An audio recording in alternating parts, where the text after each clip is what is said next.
الجواز مش بحبك بحبك بحبك ولا بحبك بحبك بحبك، الجواز حياة. فالنصيحة اللي انا هقولها دلوقتي اهم من اي حاجة. شوفي خطيبك وانت كمان شوف خطيبتك بتتكلم مع اهلها ازاي. لو بتتكلم مع اهلها قدامك بمنتهى الاحترام، وحتى لو باباها ومامتها قالوا لها كلمة كده ولا كده ما ردتش عليهم، اعرف انها هي كمان هتتعامل معاك بنفس الطريقة. انما لو ردت عليهم رد وحش، انت هتتعامل بنفس الطريقة اللي هي بتعامل مامتها وباباها بيها. وانت كمان يا حبيبتي شوفي بيكلم مامته، وشوفي بيكلم اخته واهله في البيت ازاي.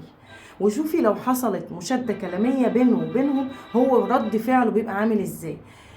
الطريقة اللي هيتعامل بيها مع اهله هي الطريقة اللي هيتعامل بيها معاكي.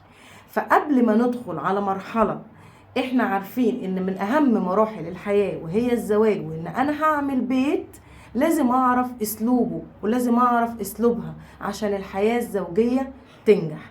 الحياة الزوجية مش بحبك بحبك بحبك ولا بحبك بحبك بحبك.